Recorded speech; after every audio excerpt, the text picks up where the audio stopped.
Okay,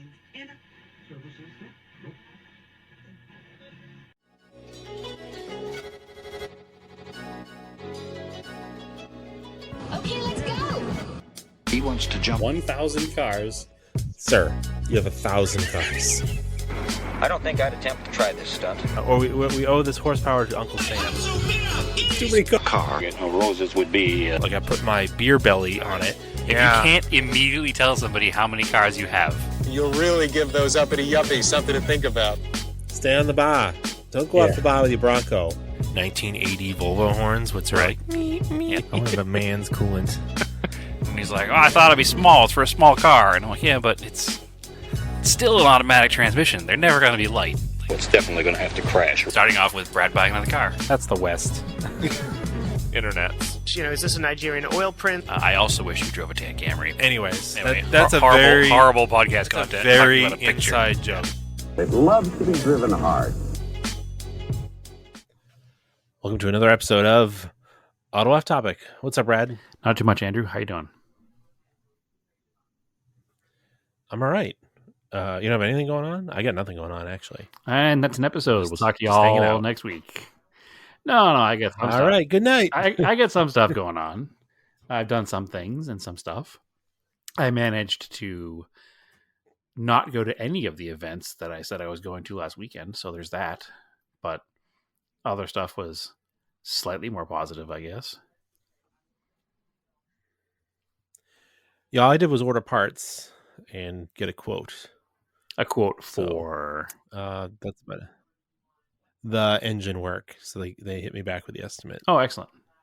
Um, You don't have to talk I finances don't know, let's talk about that now. You don't have to talk finances on air, but you planning on getting it done there? Oh yeah, I mean it's already there. It's not. It's a little more than I thought, but I don't know. I guess that's just what machine work costs these days. So, I mean, the head came out really nice. It was already painted when it got back to me. So I don't know. The number they gave you to do your block isn't much more than I paid to get my cylinder head done. So, I guess at the end of the day, Yeah. But the crank is getting polished. They could do. They needed me to order the oversized bearings, so I did that.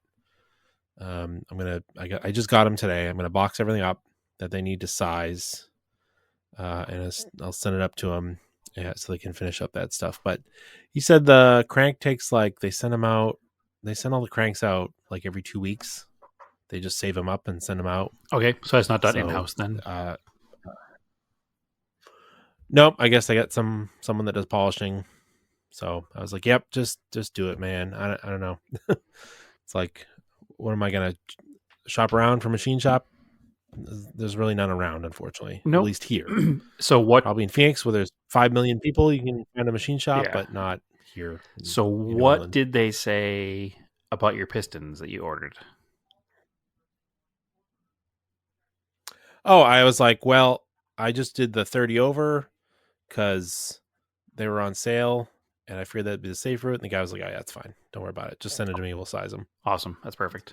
We'll That's match them to the cylinders." Best case scenario right there on that gamble purchase, right? So awesome. Yeah, that's the easiest way, and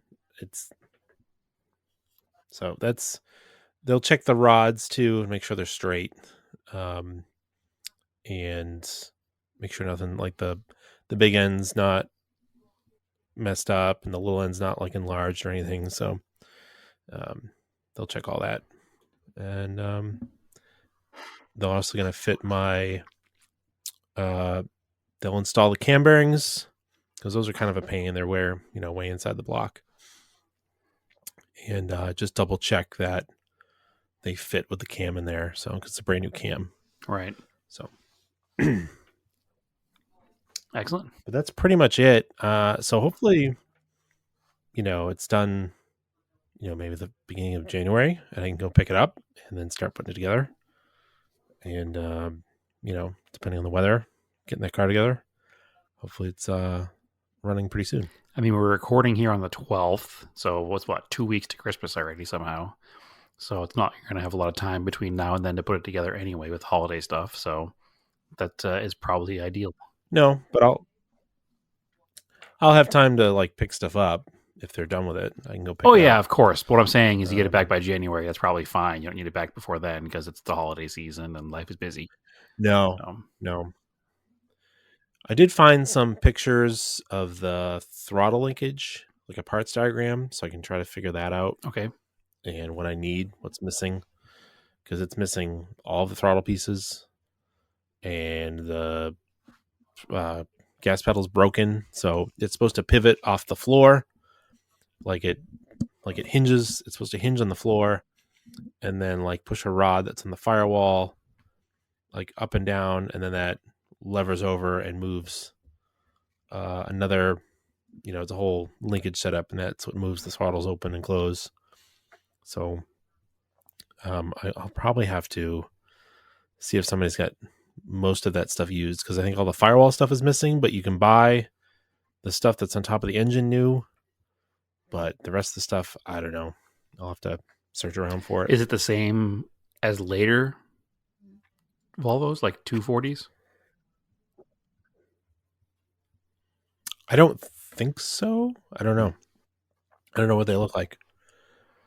Well, thankfully, we know somebody who's got a couple 240s at his house. You can probably take a look at them if you had to. Yeah, I don't know if it's linkage, because those had, throttle bodies at that point. Yeah, they probably had cable on them. So, yeah, that's like the next thing, is to try to track down that stuff, and then I can also figure out what's missing. It seems like I'm missing the seat base, like that goes under the cushion that the cushion was attached to. Yeah, whatever the cushion attaches to, that bolts to the rails. Yeah, I'll have to again put up a post like in the Facebook groups and see if somebody's got them, or maybe I can find someone with a pair of Roach seats locally. Who knows? It's one of those things that somebody's probably got in their shed. I said in the Discord, some old graybeards probably got them, and I just gotta find. And I took offense to that. Why? It means you've got some experience. I know. I actually take offense to it. Just felt like the right thing to say. Is there still a Volvo forum? There is, right? Like Turbo Bricks or something, still active? Yeah, I don't know how active it is. The 140 group on Facebook is pretty active. So I was pretty sure that there's like an international one and then a US one. I was pretty sure that Turbo Bricks still existed, so I thought it might still be an active place to try to find parts. It does. So some of the it's also not a Turbo Brick either. No, but a lot of guys build all kinds of Volvos there, and they have parts for everything. And you're looking for the old graybeard. What better place to find him than the early version of the internet, the forum? So just a thought process. I wasn't sure if you joined up there and had looked around, because I know it's not a Turbo Brick, but like I said, it's related enough, and enough guys swap red block turbos in those cars that there's plenty of 140 builds on there. So somebody might have something. But worst case scenario, there's aftermarket stuff available too. I know one of the Colt guys that I know was building his Colt, and he was able to buy like Willwood stuff that worked. So you can adapt something if you can't find the right thing, but Volvos are popular enough. I'm sure something exists. The beauty of a common enough car. You won't have to buy race car parts like for a Colt. So yeah, exactly. Excellent. All good news. Over here in the Phoenix side, we finally had our doors repaired in the garage. So, if you remember, I ordered doors that are supposed to open with the profile of the roof, but they sent us ones that opened up, closer to a 90-degree bend. So they went in and like part the way up, and I wouldn't be able to put a lift in. So they were able to get better ones that lift higher, and they lift the profile of the roof, and they installed those this past weekend. So that was good. So now I have nice full clearance in there. And whenever we refill the bank account for buying things that we completely drained building a garage, I can hopefully get a lift or two and have extra storage and a place to work on stuff in the air. So now I have the clearance from the doors to do that. So that was a big thing, but that's all in there now. They had to replace the tracks basically because the angle of the door is determined by the track angle. Mm-hmm. But also they had to replace the springs because going from the lesser angle to the higher angle means that there's that much more weight pushing down on the springs because they're not at a flat angle like above. I don't know how to explain it. Like if you lift something straight up and you lay it down on top of something, that's what it was like before. Now it's like you lift it straight up and you leave it in your hand. So it has that extra weight just hanging there. So they had to replace the springs with stronger springs. There's actually 2 springs per door now instead of 1 because that'll keep the doors from, crashing down while they're open. So that's all good. So that was the last real big thing the garage was waiting for before it was done. And I had been hesitant to just fill it with stuff other than just the cars because I knew they were going to be in there working around and didn't know what kind of space they needed. So I had to pull all the cars out of the garage so they had room to work in there. And of course, the NormCore was dead. Surprise, surprise. But thankfully the garage door guys were pretty cool and they helped me push it out of the way. So, which is nice. 'Cause a lot of people wouldn't have done that. So they helped push the car out. The Camaro started and pulled out, and the Colt started and pulled out, and everything else started. So it was fine, but they were nice and helped me push the car out of the way because obviously they needed to push it out of the way to get their job done. So that being said, I wound up replacing the battery terminals on the NormCore because they were trash. So I replaced the battery terminals in the NormCore, charged the battery up. Thankfully, it took a charge, and it started and ran just fine. I was going to take it to the Eurosport Cars and Coffee on Saturday, but in my brain mess, I forgot that the power steering was just evacuating fluid all over the place every time you turn the steering wheel. So I did not take it there because that was Friday that I moved it for the garage doors, and Friday night that I remember that it was just pouring power steering fluid out. So I didn't go on Saturday to the Eurosport Cars and Coffee. So That's a fun car. Such a fun car. Such a fun car. It looks cool. Why don't you take the 944? Oh, let's get to that next. All right. So Okay. the 944 I was going to take on Sunday to the FCP Euro event in Mesa. However, in moving cars on Friday, I started the car. And do you remember, I'd say it was probably a year and a half ago, you were out here and all of a sudden the 944 started making a slapping noise in the timing belt area? It started doing that again. Isn't it like an adjustment every 5,000 miles or something? Something like that. So I'm not going to... It's so It's insane. completely insane. So I'm not going to drive that car, obviously, from here to Mesa, which is like, an hour with the flappy timing belt. Also, I remember all the trouble we had trying to fix it last time with tools that we had lying around. And actually, I think we made a trip to the Midnight Parts Store to get an oversized wrench, didn't we? Like a 24 millimeter. I don't remember. I think I ended up just like holding it by hand or something. Yeah, we did something weird. And then we tightened But it. I know I was annoyed by it. So this time, I bit the bullet and I purchased the timing belt adjustment tool. Because they do make a special tool for it, so you don't have to Yeah. So I ordered that. But that meant I was not going to drive that car to Mesa, or was also not going to drive it to the Eurosport Cars and Coffee on Saturday.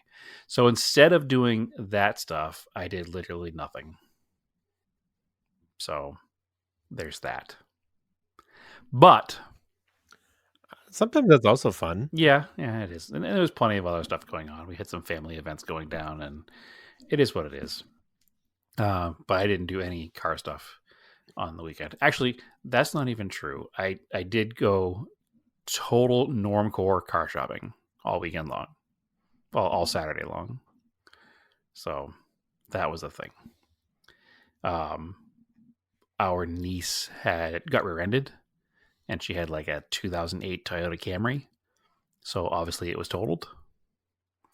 Let this be a lesson to everybody listening. I've said it before and I'll say it again. If you're ever in a not at fault accident and the person says, I'll pay for it out of pocket, just say no. No, you never. always It say never no. works out. Never works out. No. Whenever somebody's like, "No, I'll pay out of pocket. I don't want to go through." No, just get their Yeah, information. sorry. No, just Not my problem. You smash into me. Even Have when a I nice was- day. even when I was younger, I was smart enough to not let that happen. Like, just don't let it Well, happen. somebody who's not in the automotive space probably doesn't have maybe the same cynicism about it that we do.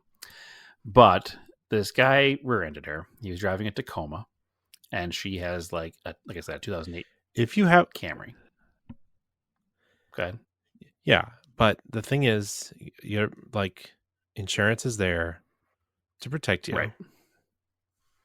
Your You car. pay a lot for it. Use it. So use your insurance. Use your Especially in a insurance. rear-end collision. If You're yeah. not at fault. There is literally no detriment because it does not go against you at all. So anyway, Yeah. If you're not in the car space, you might not know that.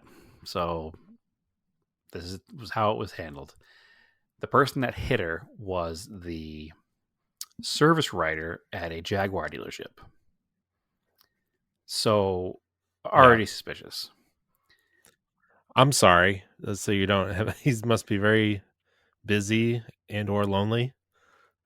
Probably very busy. There's a lot of Jaguars around here. Anyway, that particular Jaguar dealership is part of a dealership group that also has a BMW dealer. And on the same property, it's Jaguar, BMW, Land Rover, and Ineos Grenadier. So he says, we have a body shop. I'll just have them take care of it. I'll pay out of pocket. Don't worry about it. So I looked at the car and I was like, this car's probably totaled. He's not going to want to pay out of pocket. He probably thinks it's $500 worth of damage because he's used to being a service writer Everybody at a always car does. dealership where he charges $300 an hour to fix your Jaguar. But what he doesn't notice is that every time he brings something over to the body shop where it's $65 an hour, they charge him $100 to paint a mirror cap or something. And he probably thinks that is the kind of cost it's going to cost to fix this. But I was looking at it, like the trunk gap was opened up and the tailgate, the taillight was moved, and I was like, no, your whole situation here on the left side is trashed. So, but yes, anyway, she drops it off at the body shop, gets a call later that day from the guy that hit her. Hey, I can't afford to fix your car. Call insurance. Yeah, which is we knew was going to happen. So, and what I said was the car is probably totaled. And the insurance came out and they totaled the car. So, In your professional opinion, yeah. Well, hey, listen, it's not my job or anything, but hey, you know. So anyway, again, no shade on her. Again, she's young. She's a young driver. She doesn't know any better, and she's learned, right? She thought she was doing the right thing, and now she's learned. But nonetheless, it wound up working out because at least the guy did have insurance. And he was able to, put it through his insurance. And she was honestly in the market for a new car anyway. She'd been talking about getting one for a little bit. bonus. And she definitely got more from the insurance than she would have got selling it outright. So she definitely did okay. Or So anyway, the moral of the story, that I wasn't even going to tell that part of the story, but the moral of the story is I spent Saturday car shopping with normal car dealerships. Something I don't think I've ever actually done. And it's definitely, as described by the rest of the world, a not fun, terrible experience. It just confirms that car salesmen are the worst. Why does it take, and this is a legit thing that people have raised, like, why does it take all day to buy a car? Well, you got to find a car first. Exactly. But even if I've gone in and bought a car that I know I want, still takes all day. I don't know. Some people have made this better. Like, you went with me to buy the Volkswagen. We were in and out in 45 minutes. Yeah, but like buying my Volkswagen wasn't that fast. We were there probably half a day, even though it was a car that, like, they didn't have to sell. You don't have to sell me this Right. car. I just want to buy it. This is the easiest commission you're about to make. Just do the paperwork. And I guess it depends on the situation. Like with my Volkswagen, we had pretty much done all the paperwork ahead of time. And basically me going down there and looking at it was the formality. Hey, if this is not what you say it is, I'm not going to buy it. But the paperwork's already done. We just need to go in, sign the paperwork, get some plates, and go home. So that was why we were there. I guess I don't know what it's like to not walk around, or to walk around and not know what car I want. I guess is my blind spot. I don't know what that. Well, this wasn't even that, because she already knew what she wanted. And she wanted a normal person car. She wanted a Honda HR-V, which I didn't know much about previous to this weekend. But in her budget, is it a lifted Civic? It's basically a lifted Civic. Yeah, it's 1.5 turbo CVT. It's just a Civic. It's a Civic hatchback that's slightly taller. But in her budget, you couldn't get a similar year, similar miles Civic. You couldn't get a similar year, similar mile Corolla. You certainly couldn't get a Camry like she had, like the same options in a Camry with that mileage. She was looking in like the 19 to 22 range as far as price, and a 20,000 to 30,000 mile Camry with her options that the HR-V comes with in that same year range, which would have been like 21, 22, was over 30 grand used, which is absurd. So wait a minute, the sedans cost more? The Civic costs more than the HR-V. I don't know. Weird. I would have thought. I don't know what SUVs would be more. I don't know what the market is as far as new, but I know that used ones, there were definitely no Civics that were in the same ballpark as price as this HR-V with the same options.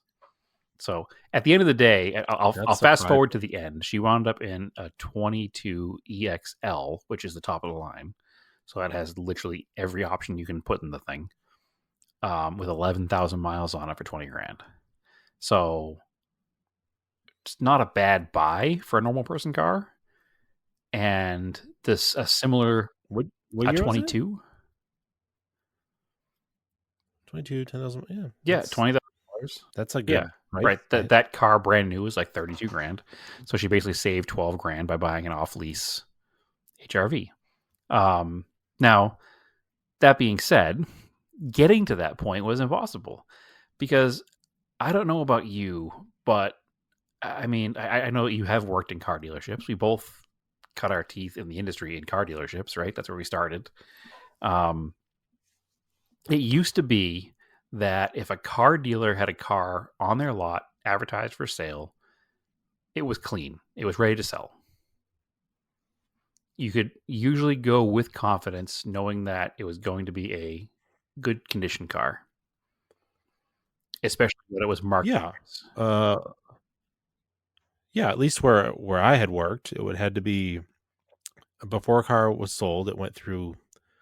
Usually, you had one or two techs that all they did was used cars. Yep. So I got a used car check, which at minimum was like an oil change, and maybe a set of brakes or something.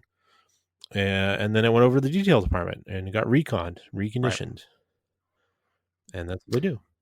They like vacuum the heck out of it, and then maybe if it needed a buff, they'd throw a buff on it and some tire shine, and it goes on the line. I don't know if something happened during the whole car apocalypse during COVID, but that is not the case. We went to multiple dealers looking at cars and were shown cars at full retail market value with body damage. Like, not like weird. Like you might accept like a ding, like a door ding. It's a used car. It might have a door ding. But I mean, we're talking cars with dents, like actual dents, bumper covers that were cracked and hanging off, broken, cracked taillights, One particular car that we were pretty excited about because we liked the color, and it had 18,000 miles or something, and it was the right price and the right options. The guy goes and gets it out of the storage out of the back, pulls it out front, and this is advertised on their website for sale at full market value. All 4 doors were scratched above the doors from somebody trying to break in it at some point. The driver's side, all of the weather strips were ripped from somebody trying to break in it. The front bumper was hanging off. The whole entire right side had been painted. It looked like by, a body shop, didn't have a spray booth. There was rotational scratches on all the wheels. It was like, what are you doing here? Like, this should be half price. Like, this car needs a complete paint job and 4 wheels. And like, what are we doing? Like, why would I buy this car? Like, why is this on a car dealership lot? And I'm not talking about I wasn't talking about cheap Johnny's used cars. It was literally a Honda dealer selling a used Honda. Yeah. That's like how they'd come from auction. Honestly, and then they get this guy would never have made it to the recon department. It would have gone right back to auction to be sold at Fast Johnny's used cars.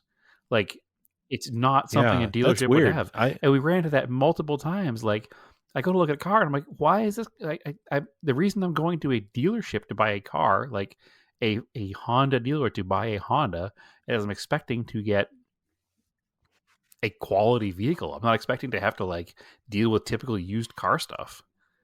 Like, that's garbage. Well, right now I can tell you what my theory is that they figured out that when you couldn't get cars, people would just buy anything. That's what I'm saying. And it didn't matter if the thing was beat up. So now they're just like, well, that was a waste of money to clean it up. We can just still charge full retail and someone will still buy it. And that's a fault of the consumer for accepting that. Yeah, that's what I'm saying. I don't know if it happened. That's if where it we're happened at during that whole car apocalypse thing or not. But I will say a couple of observations. There were a couple of dealers that were different. Obviously, they're old school, goods things. And we're talking this podcast here, and obviously on this podcast we stand with Mitsubishis, right? That's our big thing. Always have, always will. They don't have a lot of enthusiast options right now, but they are building a decent normal person car. Unfortunately, Mitsubishi was not on our list either, because the equivalent to the HRV would probably be what, a Eclipse Cross? I think so, yeah. Used ones don't come with the excellent warranty, and new ones are too much money. It's only the original. Right. But can I tell you what a Honda certified used car comes with? So a normal Honda has if you buy a brand new Honda, you get a typical, I think it's, 360 or something warranty on it, powertrain warranty. It's a normal new car warranty. If you buy a certified pre-owned Honda, you get 1 year of free maintenance, and you get a 7-year, 100,000 mile full powertrain warranty on a CPO car. Yeah, so it's actually, to me, that's a better deal than a used Mitsubishi Kia Hyundai. If you can't get, and we couldn't get, again, that $20,000 price range, there wasn't anything.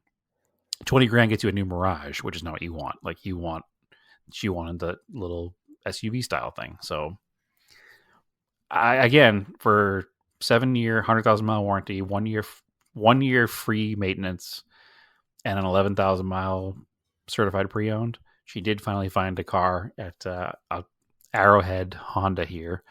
Had actually nice cars for sale. So good on them for not changing to the way all these other dealerships seem to be. But what a mess it is out there, for sure.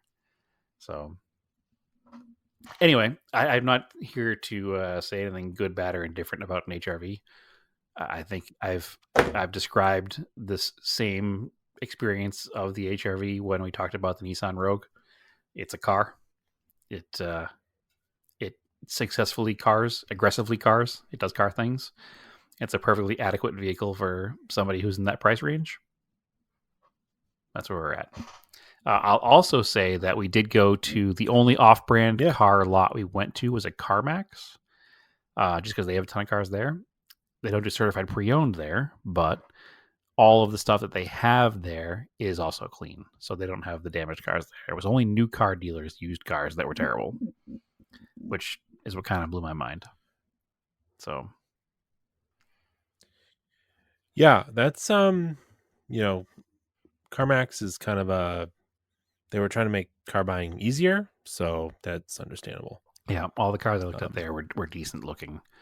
They didn't have what we wanted, and the stuff they had wasn't cheap enough to justify buying one without a certified pre-owned. So there's actually you turned me onto this podcast, Search Engine, and there's a good episode about CarMax. Oh, is there? And talking about, this one guy had a really hard time buying a car and then registering it in his state because it's the thing that has sort of happened to us where you run into a thing at the RMV and they're like, no, it's not us. It's the other person. You're like, no, it's definitely you. And they're like, no, it's not. And you're like, okay, now I'm stuck in this loop. And basically a lot of the podcast talking about how old school and paper-based RMVs were pre-COVID, and now post-COVID, it is really, and one of the things pushing them to be more digital are places like CarMax, and getting them to at least be updated and not be so ridiculous. Seriously, I forgot about that podcast. I'll have to go back. I don't think I subscribed to it when I got a new phone. I'll have to resubscribe to that one. Yeah, I'll send it to you. That's a pretty good one. Yeah, that's cool. So yeah, that was what I did instead of going to Cars and Coffee. I wasn't even intending to talk about that. It just it came up, and that's a thought that I had. Did you get coffee at the dealership? Cars and Coffee there? I did not get coffee at the dealership. No, I did not. I did go to the Nissan dealer at one point, and that place is... Oh, that sounds like it's sad. It's pretty sad over there. Inside the dealership, they had 4 Z cars, though. And finally getting them out there. They all... I saw one in traffic the other day, all actually. still have a $10,000 to $20,000 dealer markup on them. Yeah, nobody's buying them. Yeah. Dummies. Maybe you would sell cars if you didn't mark them up ridiculously. Yeah. A company that's on the verge of bankruptcy, not wanting to sell cars.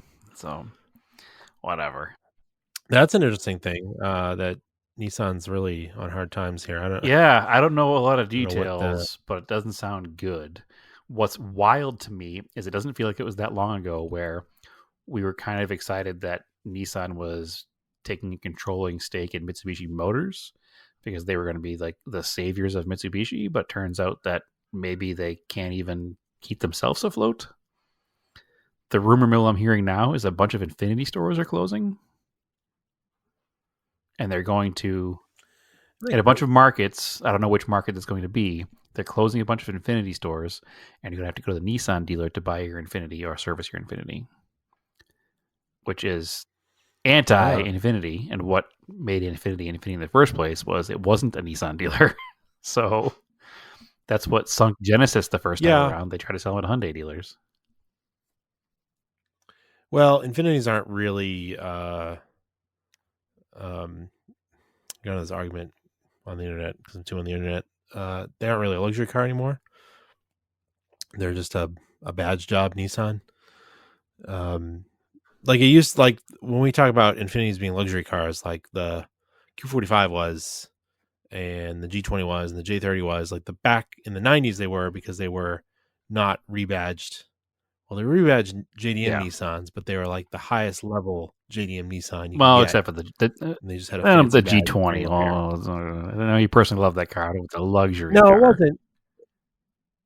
Yeah, but they made it nicer than it would have been a lot nicer than a Sentra. For sure.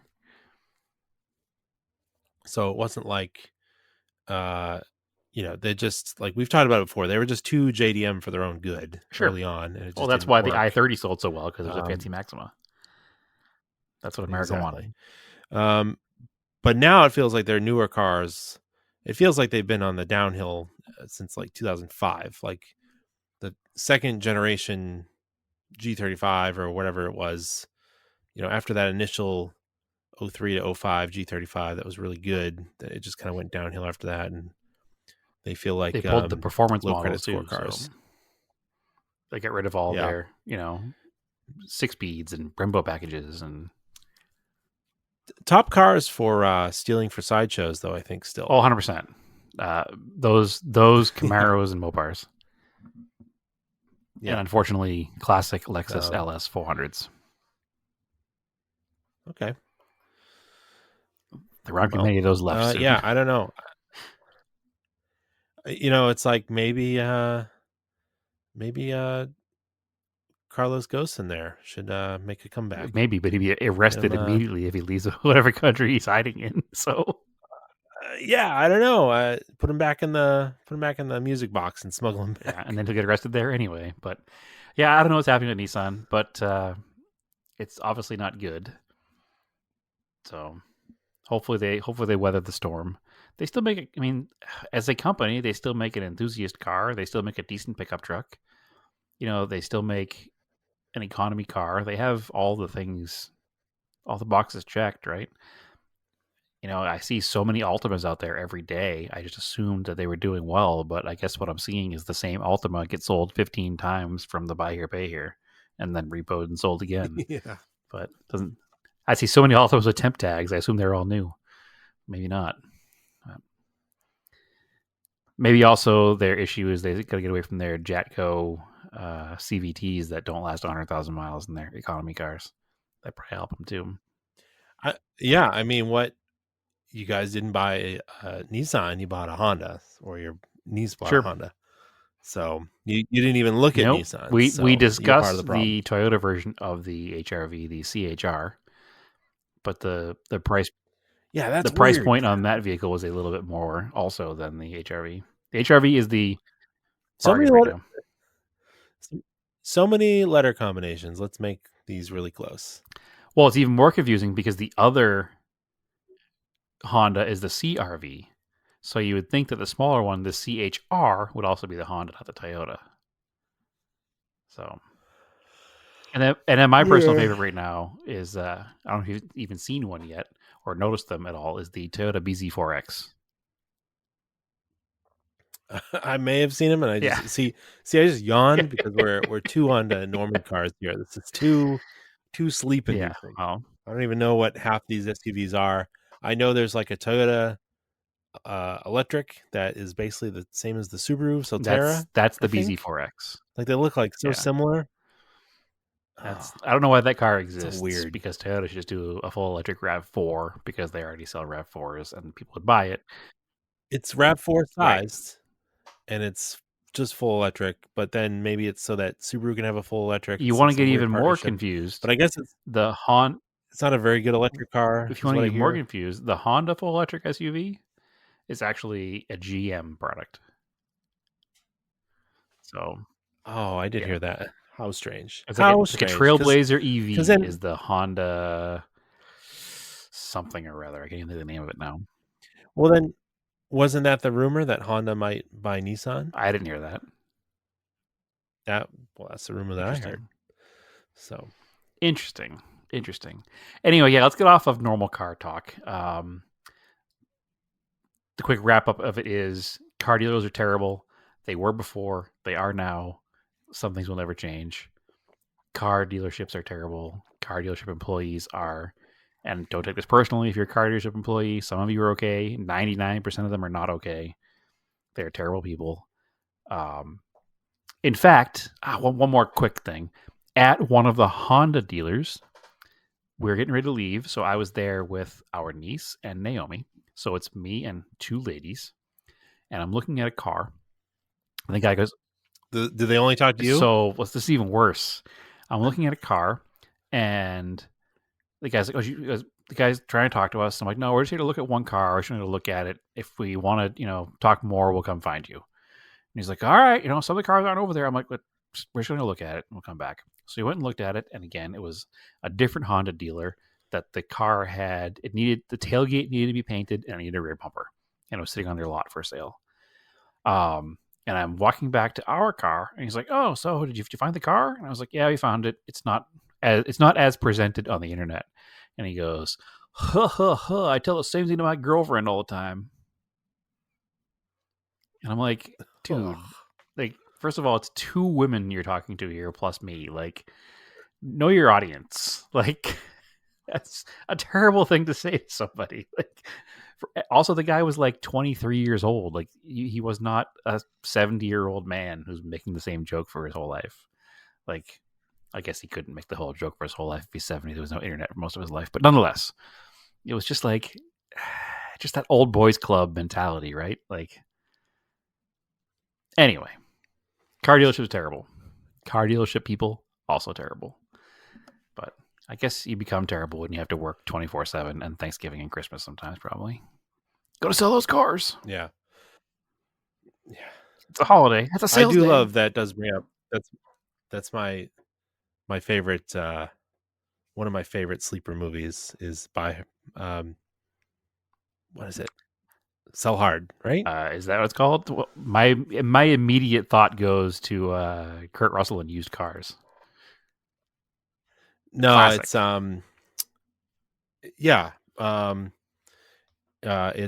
It's Jeremy Piven's in it, and I know the movie you're talking about. Yes. What's her face from Daryl from The Office Agatha is in all it. along there. Yeah. There's a bunch of like Office people in it. Ken Jeong is in it. It's called The Goods. It's The Goods. Live Sell hard, live hard, is sell what it hard is the tagline. But Live hard, sell hard. It's Yeah, called The Goods. it's a really pretty- funny movie. well, especially if you work. let's watch it here in 2024 and see if it holds up. Yeah. I think it still holds up. Because some of the jokes are pretty funny. That it's like the DJ request does not take requests. I've seen more hair on bacon. Because it does have that trope where the old salesman's like, "Oh, is the little lady looking for a car?" Oh yeah, for sure. It's like, what? For sure.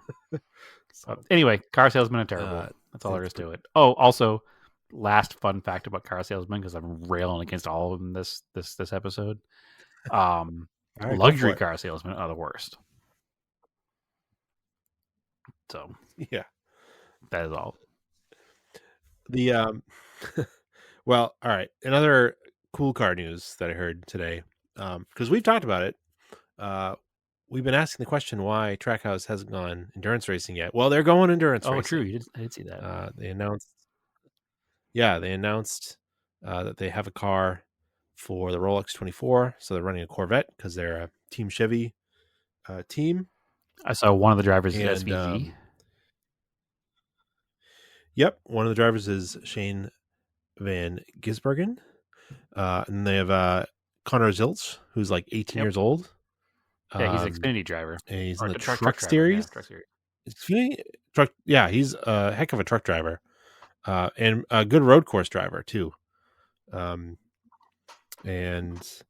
interestingly, a Team Penske IndyCar driver, Scott McLaughlin. Okay. That's interesting how that works. And then you have a sports car veteran, Ben Keating. It's probably So- some kind of Team Chevy thing where they can use him.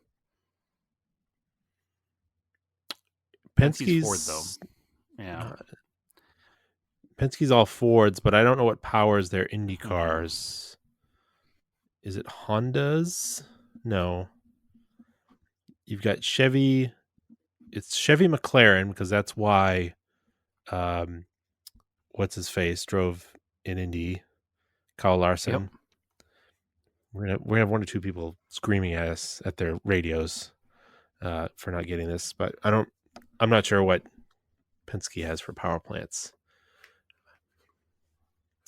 But anyway, that's pretty cool. That's No. Anyway, But they're going to run a GTD Corvette. So that's super cool. GTD Pro, because they're all pro drivers. And it's a partnership with TF Sport. so So Team it's gonna be Penske's Trackhouse Indy by TF cars. Sport is the team. Team Penske's Indy cars. The Verizon Team Penske Yep. Chevy. So he is a Chevy driver for Penske. Oh, in okay. IndyCar. Well, So it then looks that's like Penske Indy cars are Chevys. Yep. Then that's So how it where works. that's the connection. Yep. So it must be a Team Chevy deal. Okay. So that is weird though that they're Chevy for IndyCar and Ford for. Yeah, that's how it works then. Anyway. Yeah, I don't know.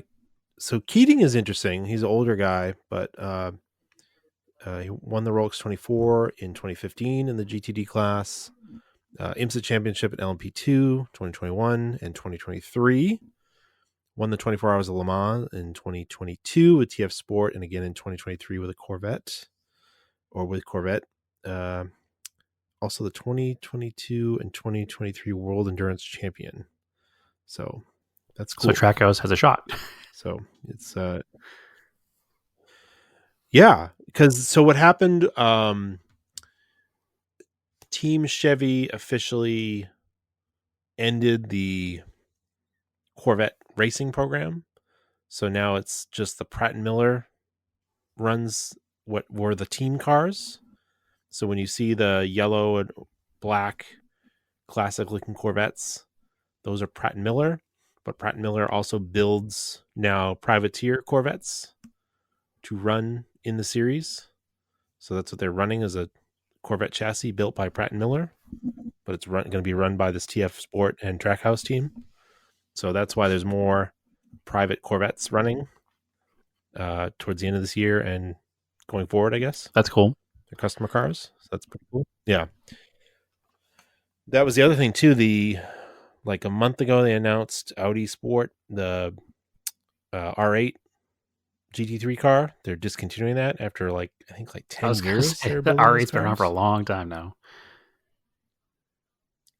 They built them for a long time, like 300 of them, which is a lot for a race car, like a purely only race car chassis. That's a lot to build 300 cars. And then they raced like everywhere. You'd see them everywhere, and certain races they did really well. I know they're really big in a lot of the Asian endurance car racing championships. Yep. They have tons of the R8s over there, and I've learned that by being a diecast collector because they make models of all of them. Yes, and they've also run and won in the Nürburgring 24 Hours, so stuff like that. But if there's sports car racing in cool. the past 10 years, it's been an R8 at it, pretty much. Yeah. Because we're kind of in there's no, I think F1's over. Yeah, there's no motorsports right now, so no more motorsports. We got it kicking off. There's no motorsports for the rest of the year. The first thing now we're looking forward to would be Dakar in early January. So that should be the end of the last week of December into first week of January, I think.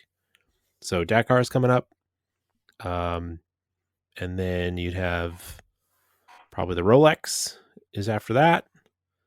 And then it sort of kicks off. We're back at the Daytona 500. So in February. The motorsports off season is short, thankfully. It is very short. So looking forward to that. I'm going to try to see what we can do for visiting an IMSA race in 2025. I'm not sure which one we'd like to visit, but we'll see what makes sense. Yep. But I don't know. Is there anything else? There's so much else car related. You kind of jumped into my whole thing here with the Corvette talk. I did. Also, this weekend, Naomi surprised me with a set of dollies for the garage. Oh, are they cute little dollies, and you can go on the they're called timeout kids. Timeout kids? No. Okay.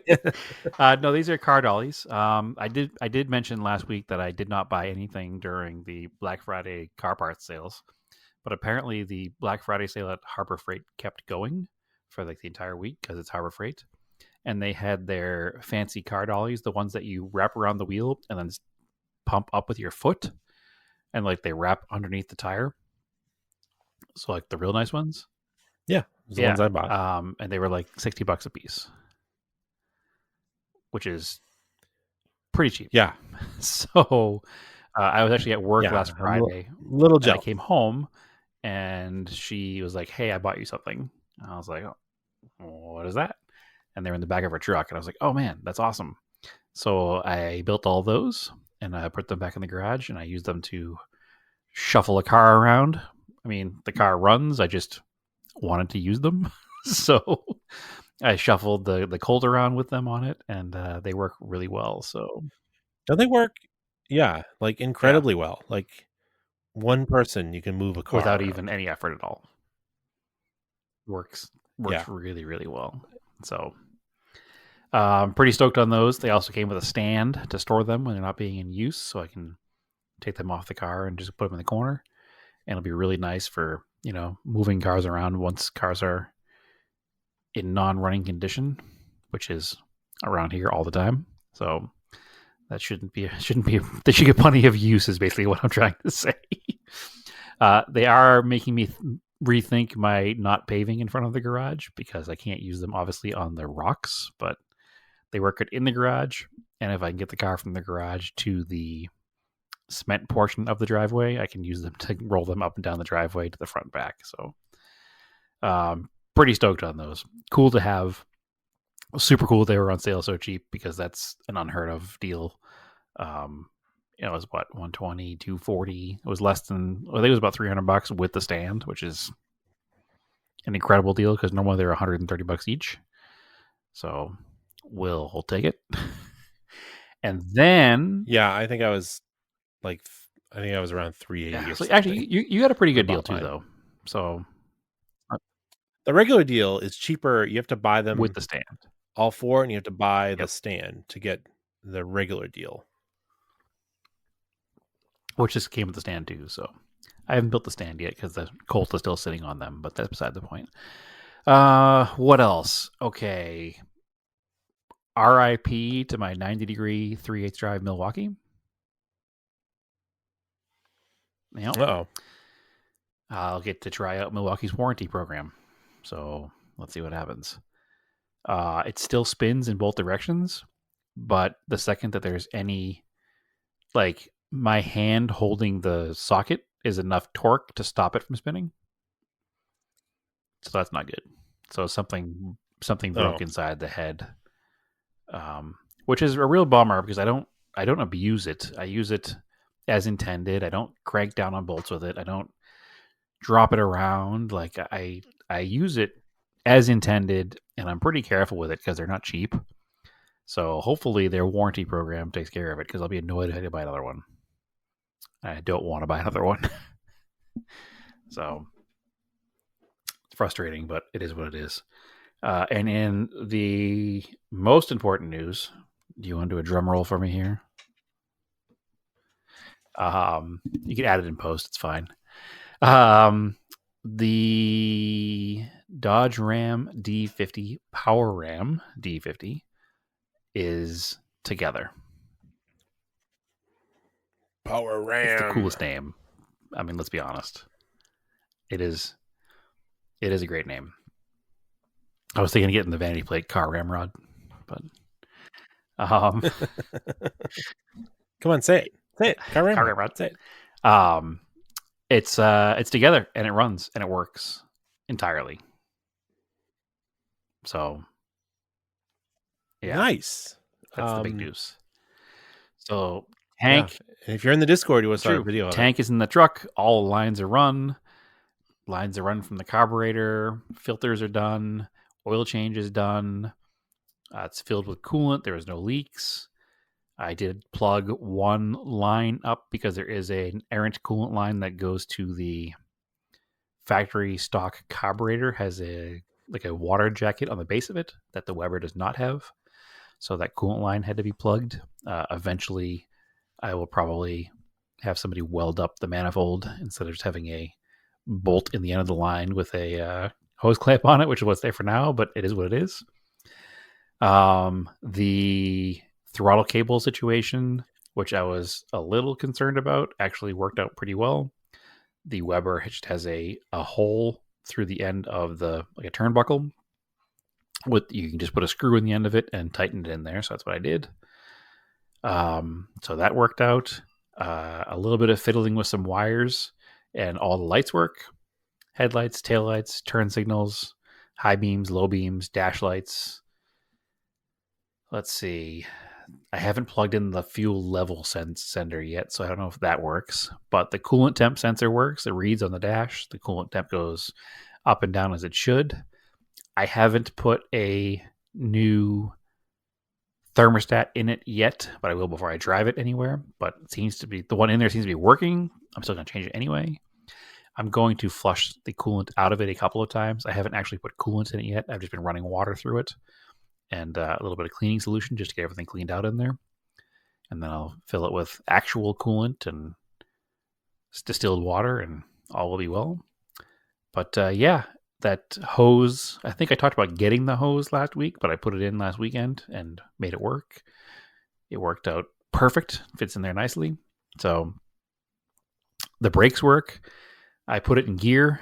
It shifts into first gear. I didn't try all the gears because it's sitting up on 4 jack stands. I didn't want to buck the truck around a bunch.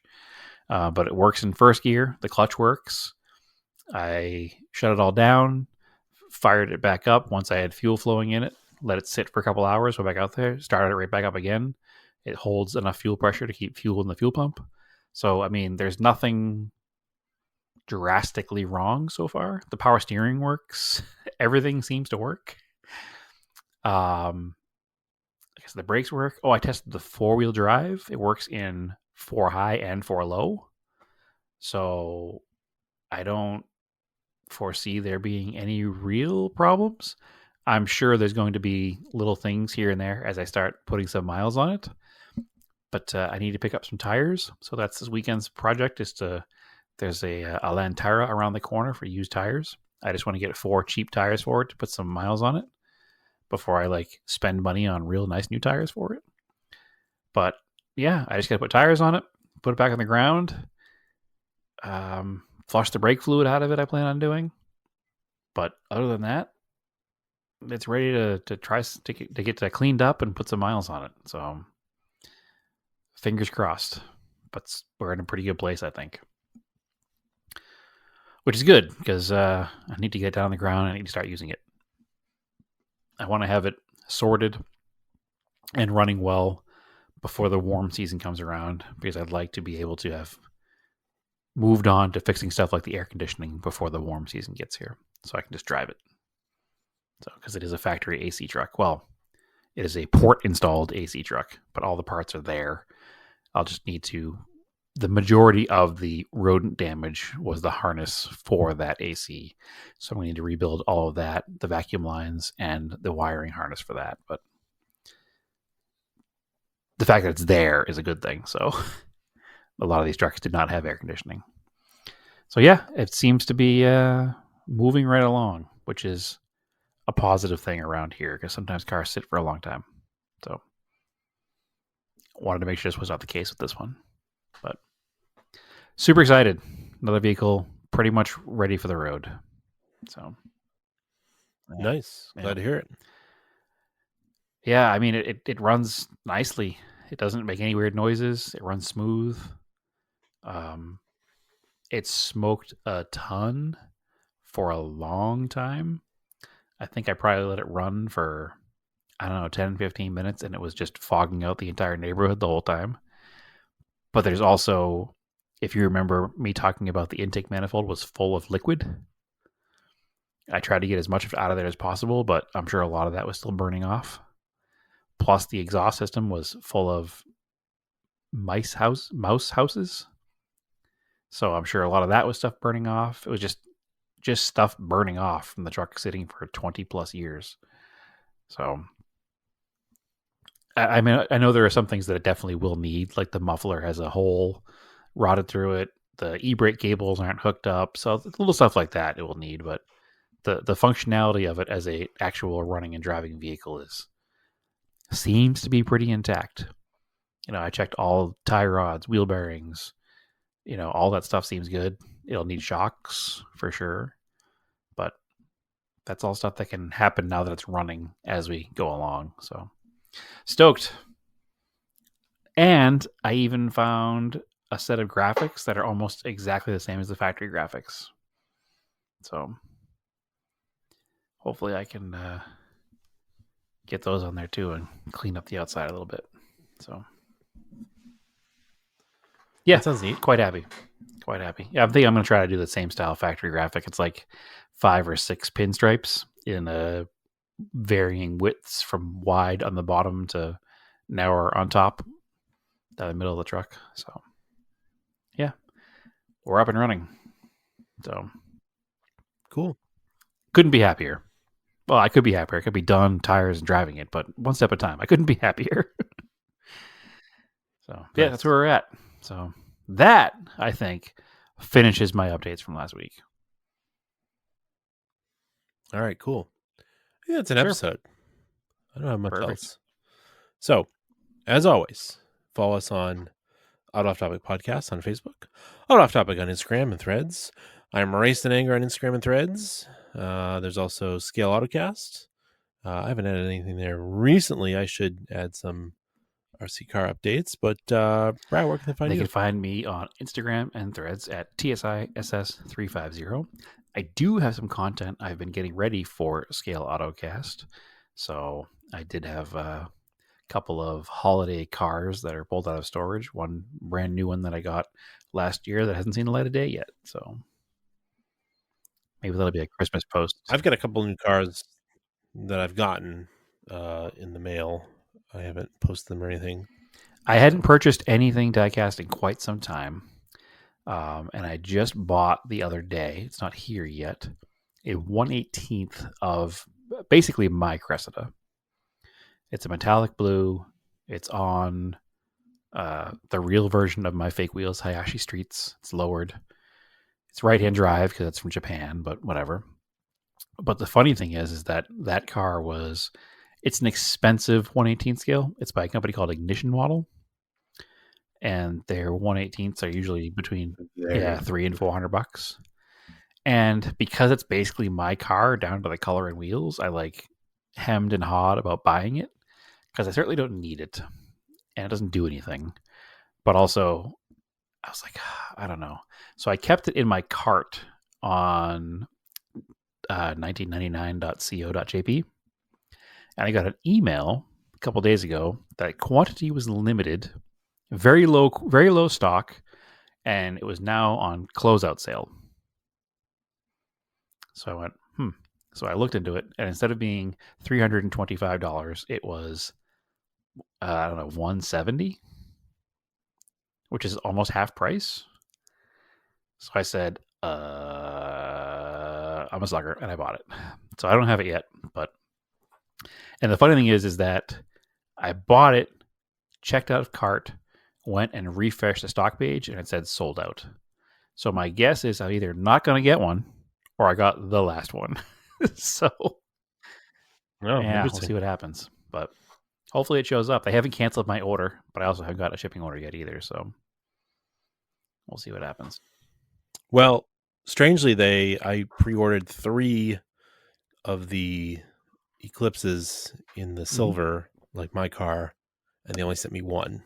Which was interesting. The limit was 3 per household. I ordered the max, and I only got 1, and I haven't seen those anywhere else. I also don't have. What's the name of that color? I forget, but I don't have that either. I only have a black one, I think. It is LaSalle Silver. Yep. They did just announce 2 new colors for it. Yeah, they seem to have sold out, and I don't know. I guess there's a lot more DSM enthusiasts than I thought, or they just didn't make that many of them. Yeah, because for a while you couldn't go to a Target know. without seeing a half a dozen 3000 GTs in that aqua green. So I thought the same would happen with the Eclipses. But I never saw Eclipses on the pegs. I did not pre-order Eclipses. I got mine on the pegs, but I got was it black, the other color? They're black, right? I don't even know where it is. Yeah. So I wound up with 2 black ones, but I never found the LaSalle Silver. Yeah. Because I wanted one that I could open. I wanted one I could give to my son, and I wanted one in the package. The other thing is I was even looking on eBay for them. I couldn't find them there. They're not around. It's really weird that they just disappeared. But I did see some posts of guys in DSM forums that had 20 of them or something. So maybe just DSM people went crazy because they never had a diecast in their car before. But I'll keep an eye out when I go to the diecast store here in town. I haven't been there in a while. Maybe I'll see if they got any. They usually have some stuff. So, all right. Well, that's a extended outro, but as always, keep your cars analog, I named the roses.